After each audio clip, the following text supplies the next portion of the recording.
Isn't there a saying that says, keep doing what you've always done, you keep getting what you've always got? We have to make change. This report is distinct because for the first time perhaps it focuses on perpetrators of family violence and our legal system's response to them.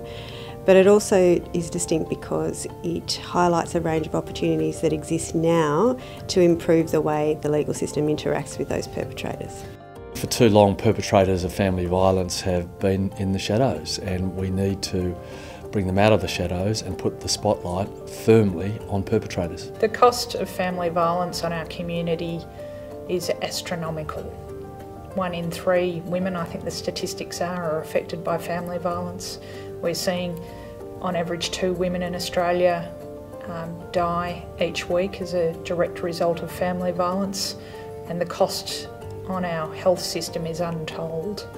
If we can reduce the rate of family violence in our community even slightly, the benefits to our community are immeasurable.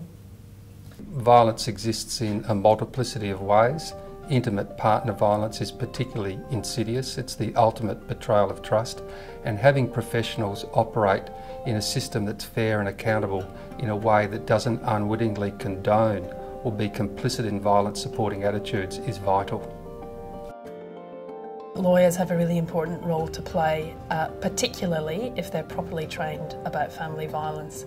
So if a perpetrator is going to court, clearly it's going to help them understand the process, and particularly the outcome of the process if they have a lawyer to work with them through that.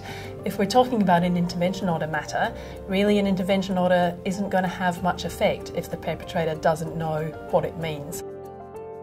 Legal advice is critical for applicants and respondents, so both sides to a dispute need assistance, because legal advice can help victims keep their families safe, to access appropriate supports, and equally legal advice for perpetrators of violence can help them to understand that their behaviour is wrong, it will have negative consequences for them, and to access the supports they need to change their behaviour.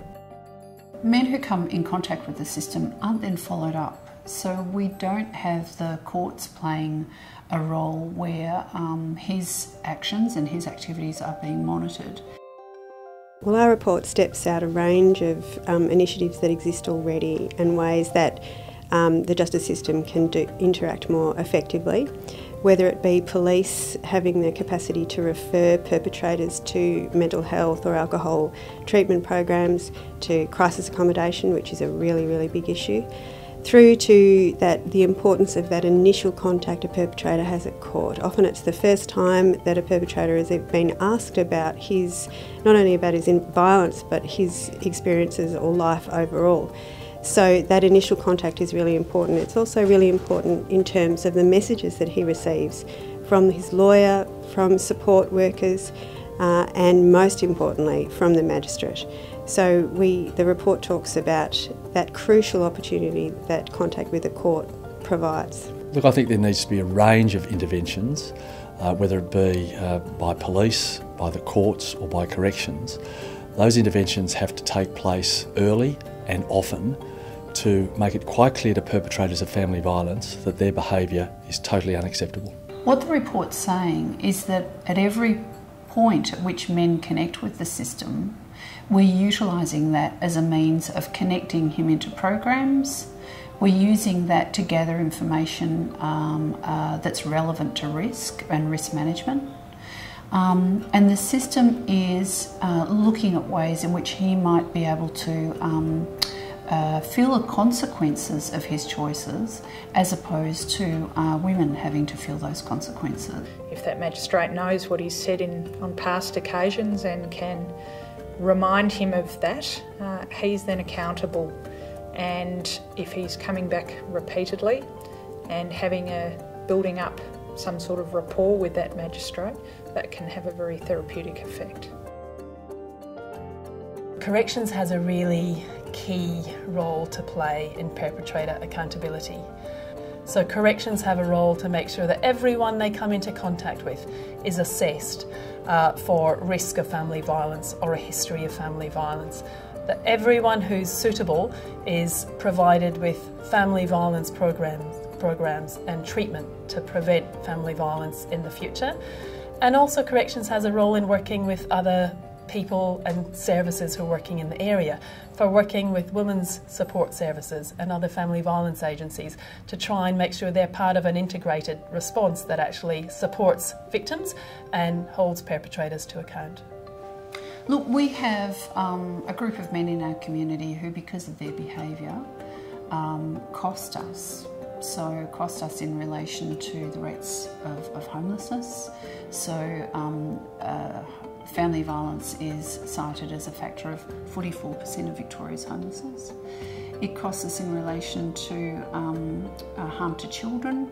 It's a factor in over 50% of substantiated child protection cases, a factor in 80% of child deaths known to DHS. And it costs the Victorian economy $3.4 billion every year. That's not so far, that's every year. We don't call for an entire rewrite of the system. It's not theoretical, it won't sit on a shelf. We're going around talking to governments right around Australia, talking to police, talking to corrections about ways they can act right now to make those interactions with perpetrators more effective. These are opportunities that exist. It's about having the time and resources to do them properly, about having sufficient legal services, support workers, and court infrastructure and magistrates' time to spend with perpetrators to really get the most out of the system that currently exists. It is a gender issue and it is about power and control. And I'm living testament to the worst of those cases when my little boy Luke was killed as a final act of power and control. Now, Greg was able to dominate and control the court process because in the current format and the way it operates, that happens all of the time. Unfortunately, our justice system for too long has put the burden on victims of family violence. That has to change, and the burden needs to be removed from victims and put squarely on the system itself.